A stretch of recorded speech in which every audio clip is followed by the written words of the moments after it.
Половин час ме вдигат и все едно съм изпила 5 кафета. Скоро можем да ядем чесън. Само това ще ви кажа. Растенията вече тотално се побъркаха.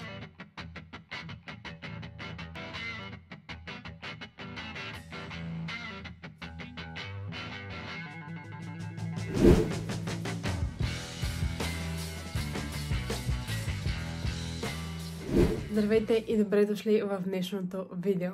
Слагайте чаловете, виното, кафето, кой каквото пие и който когато ме гледа. Насладете се на едно спокойно, лежерно видео в градината. Ще ви покажа малка част от градината през октомври месец. Ще видите някои екзотични растения, някои типично български. Елате и се разходете в градината с мен. Надявам се такова видео да ви харесва. Оставам ви с видеото и приятно гледане.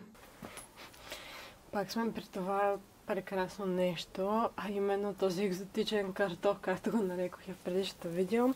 Това всичкото е джинджифил, както и тези там. Още го чакаме да станем. Доколкото знам, трябва 6 месеца да пресеи в почвата. Ние малко късно го засяхме, тъй като не предполагахме, че изобщо ще тръгне нещо. Просто един от джинджифилите, които бяхме взели, беше вече поникнал и решихме така или иначе поникнал, просто да го тестваме. Пък ако стане, още по-добре. Ами, стана.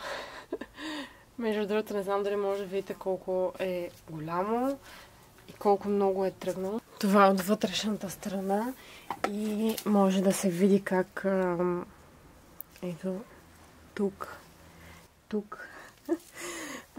как расте още и още.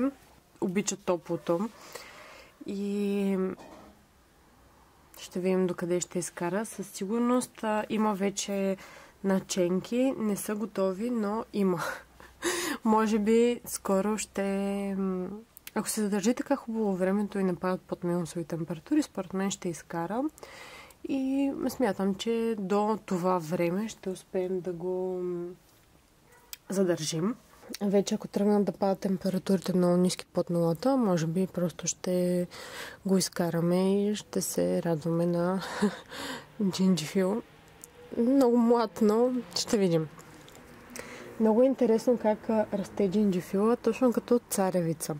А именно ето тук излиза листото, което след това се разтваря. Ще ми се да ви покажа всъщност буквално точно както един картоф. Дали тук някъде ще има? Ага. Ето тук е. Много е интересно. Сега няма да го отвивам, само исках да ви покажа. Точно както картофа расте отдолу под почвата, а пък от листата всъщност си взима храната, един вид. По същия начин расте джинджифила. И за това трябва да се зарява ето така с почва, както виждате. В момента даже иска още, тъй че сега нека сипем още малко почва. Тук малко май сме прекалили с растенията, но нищо. Искам да кажа, че много са наблизко, просто не очаквахме, че толкова много ще се развият, както и лавандулата тук, това са маргаритки и съобщо всичко върви много хубаво, което само може да ме радва. Досипвам растето така отгоре.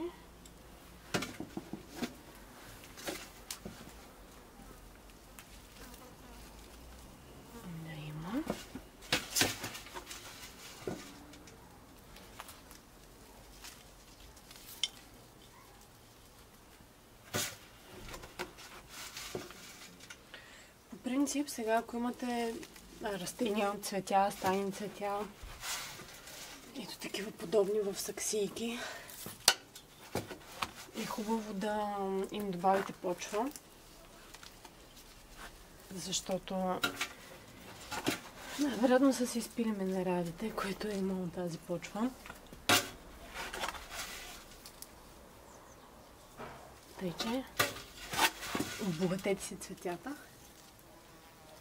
Едно от полезните свойства на джинджифила е именно укрепването на имунната система, тъй че вярвам, че в момента в сезона на вируси, грипове, настинки, смяна на времето и съответно отпадането леко на имунната система, джинджифила би подействал супер. Аз пия едни шотчета, наричам ги такива имунностимулиращи шотчета, които ми действат супер добре. Може би за половин час ме вдигат и все едно съм изпила 5 кафета.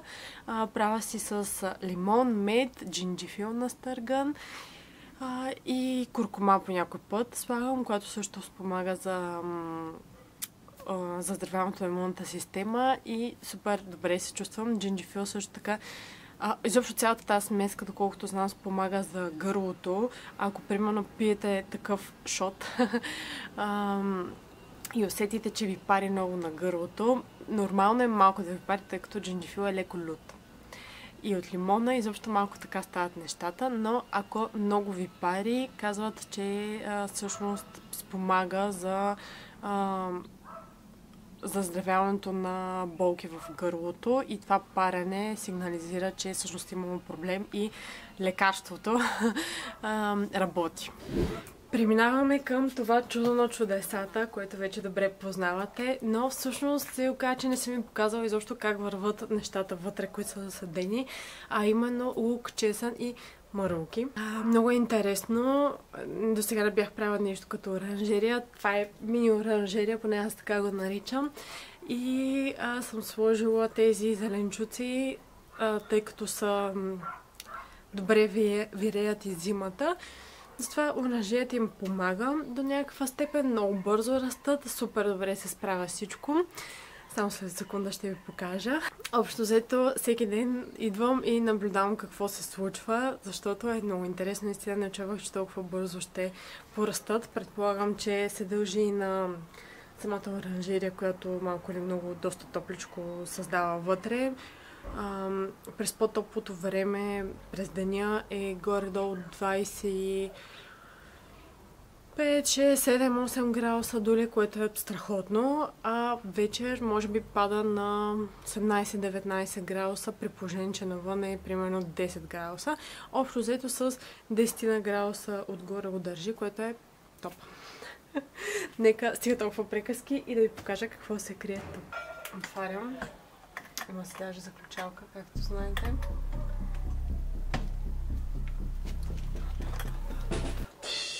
Страхотно. Наистина не съм очаквала. Това тук първият ред е чесън, по средата са марулките и отзад е лука. Ето сега е през деня и не знам дали може да видите, но е 22 градуса, което е просто страхотно. Тук все още не е стигало слънцето, така че много рано и все още не е стигало заради джунглата, която се случва отзад. Ще ви покажа само след малко. Но да, изглежда просто прекрасно.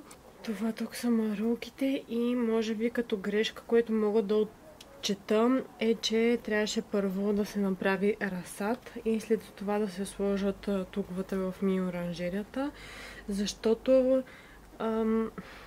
малко са се размили, доколкото виждам семената и са дошли повече в тази част, отколкото тук в тази.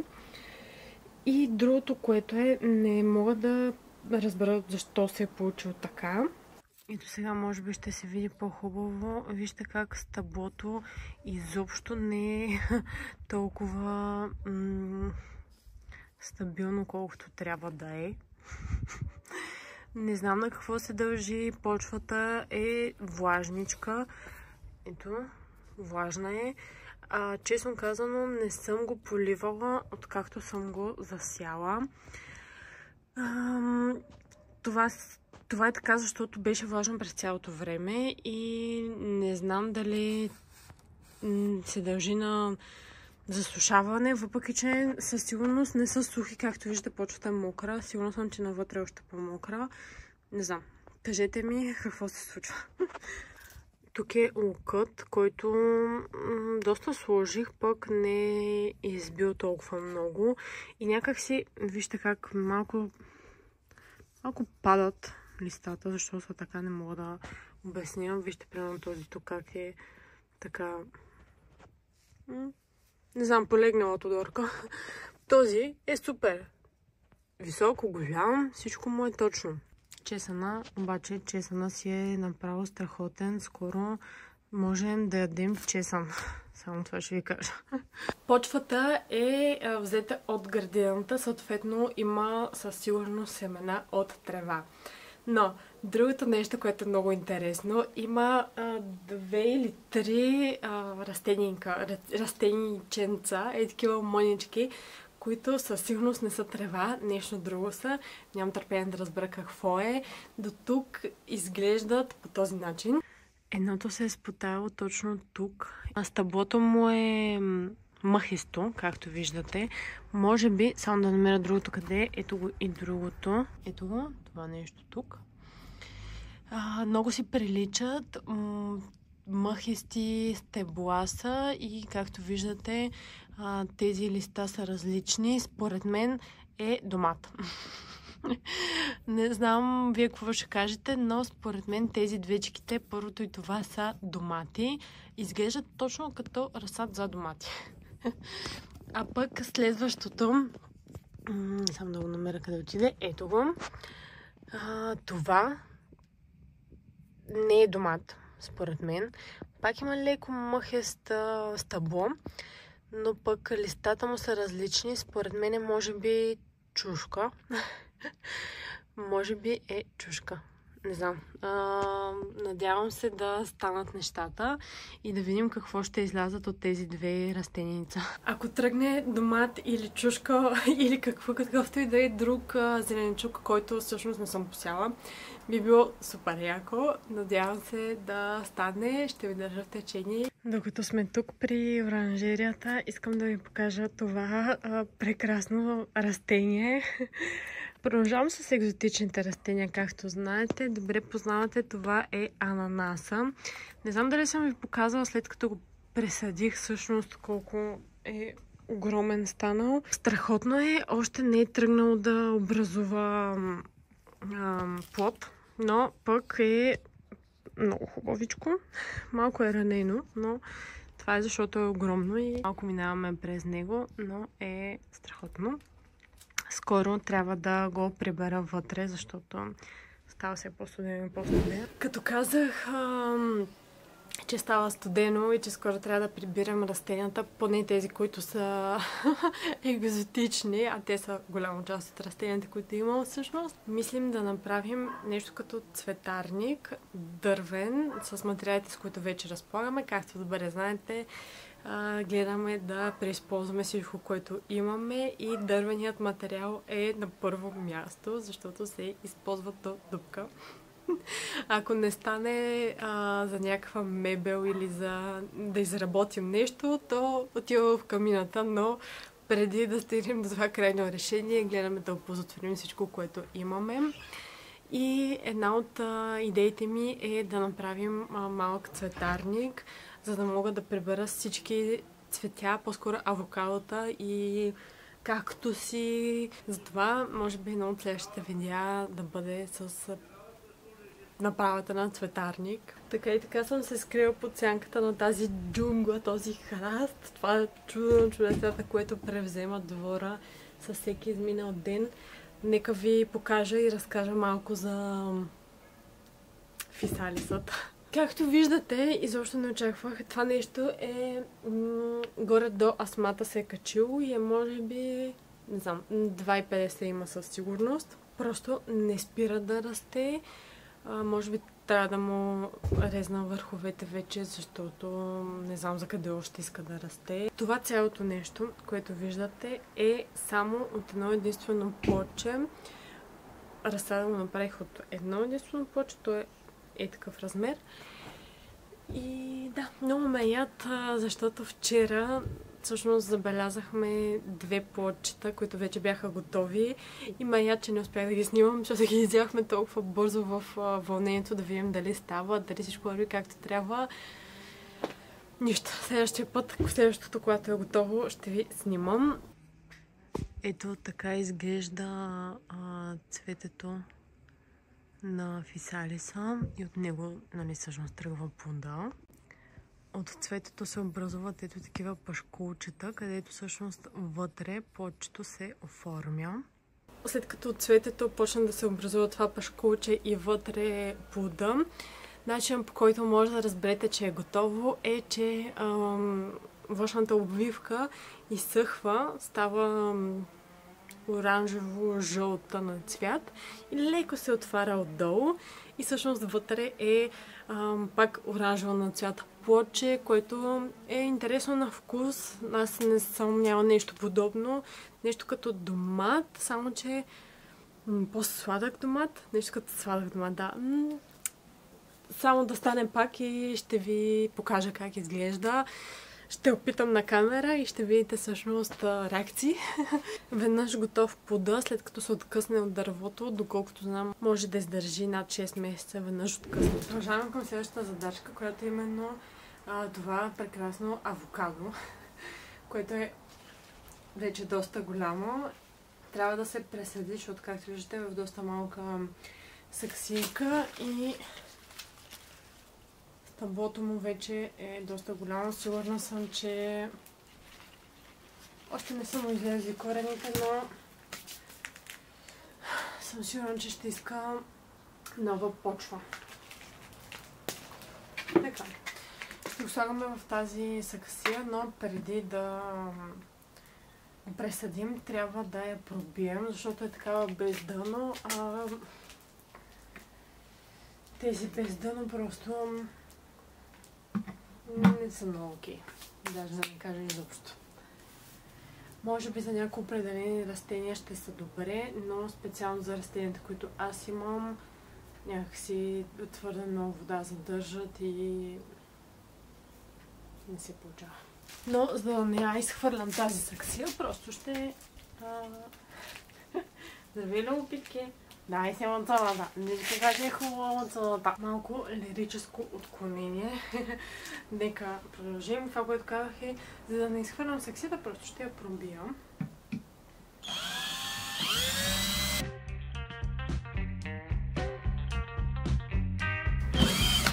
Може би трябваше да си взема малко по-голяма бургия. Тази е много малка. Не знам кой номер взех, но ще направя просто повече.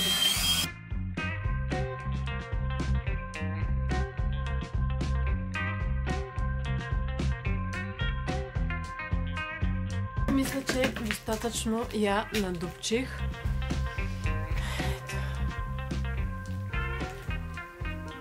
Тук отдолу, тъй като... Да, не се вижда, тъй като са много големи дупките.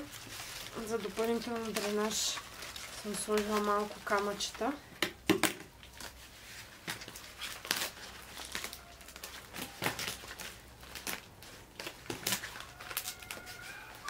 Честно казвам, това е много забавно, поне за мен, да видиш корените как се развиват, къде са стигнали.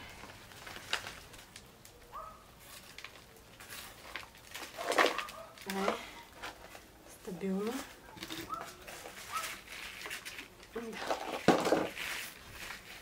Както и предполагах, корените са... Просто е...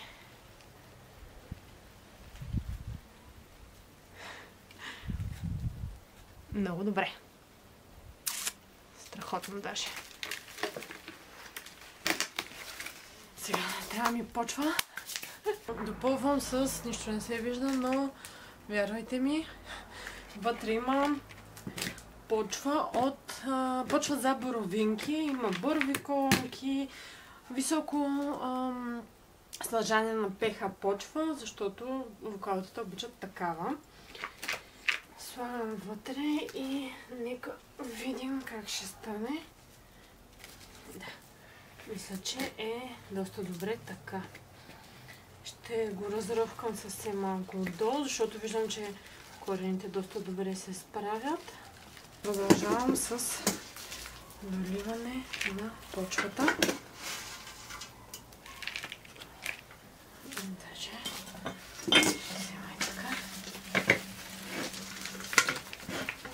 Може би ще ми трябва да почва. Надявам се сега, след като е преседено, има повече място. Да почне да расте още по-голямо. И допълвам където има нужда. Мисля, че така е добре.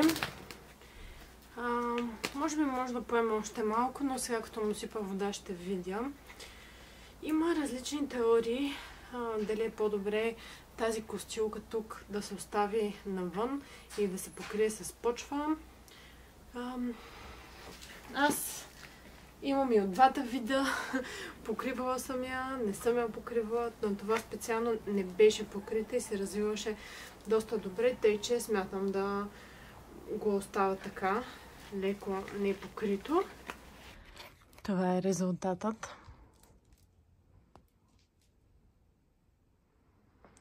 Страхотно. Ето тук може да видите как тръгват вече другите листенца да растат. Има нужда от вода. Като видите, че така леко са клюнали листата, значи иска водичка. За сравнение, ето това авокадо, виждате как всичките му листа са нагоре. Значи е добре с водата.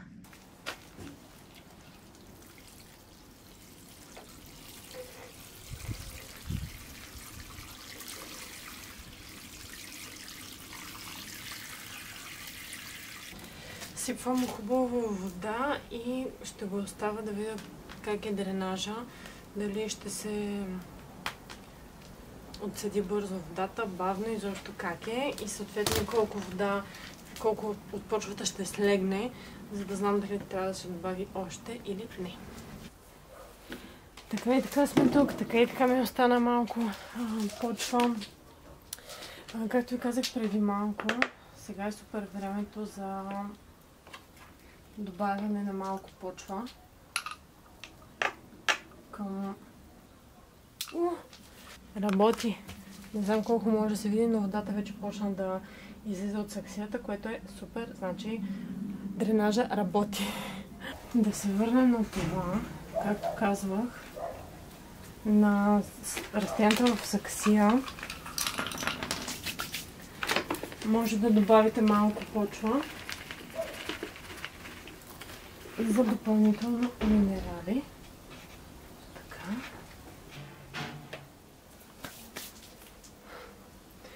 Добавихме малко в случая. Между другото, защо вдигам растението?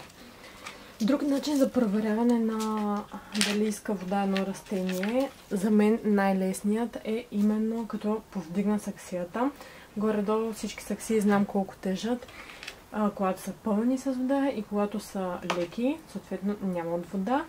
Така че моят трик е именно това. Повдигайте саксията първоначално, докато усетите тежестта на всяка саксия, докато си направите собствена схема, кога е пълна, кога не.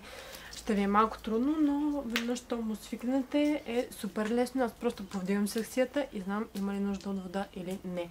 Съответно, ако е много тежко, няма нужда. Ако е много леко, има нужда.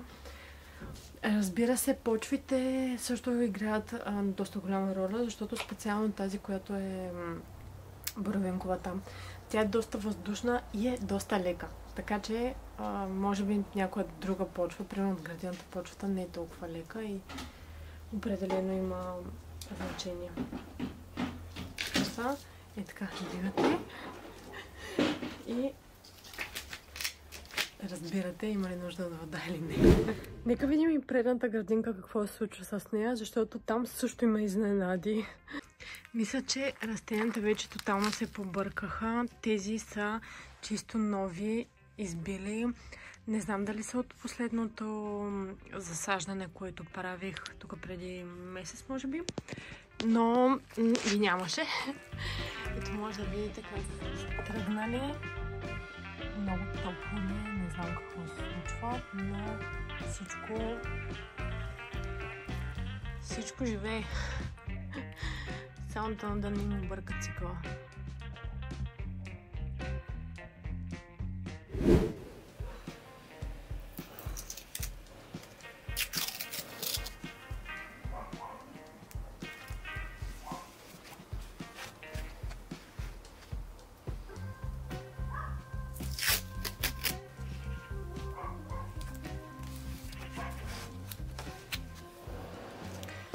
Подготвила съм си тук две работни саксийки, вече с етикет сложени, но не надписан, защото ми се ще да засадя малко подправки за зимата, за вътре в кухнята. Идеята ми е следната, тук се занимавам с някакви корени останали, защото взех почвата от градината. За в момента явно това е най-добрата почва, там всичко върви както трябва. Дори нещо да не е добре. Там върви. Аз обожавам первазите.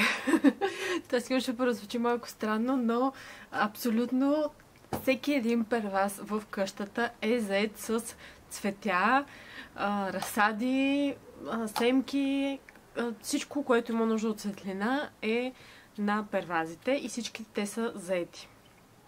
В кухнята в момента, т.е. от 2 години, ако не и от 3 години, се държат семките от авокадотата във вода. В момента има малко, но мисля, че ще мога да побера тези две малки прекрасни саксийки, в които ми се ще да сложа подправки, за да имаме прясни подправки през зимата. Спряла съм се на копър и магданоз. Ето така изглеждат семената от копър. Не са прекалено малки, тъй че мисля, че ще се справя. Сипвам. Това, което ще направя, просто да покрия с един слой почва. Много малък слой, тъй като много са малки семената и не трябва да са много надълбоко. Копъра е готов. Продължаваме с магданоза. Този път са доста по-ситни семенцата. Ще сложа пак така навсякъде. Доста е. Добре, мисля, че стига толкова. Това просто го сипам градинката. След като сме сложили семената, просто с много наистина тънък слой. Това трябва да е достатъчно. Така. С много тънък слой сипваме почва нагоре.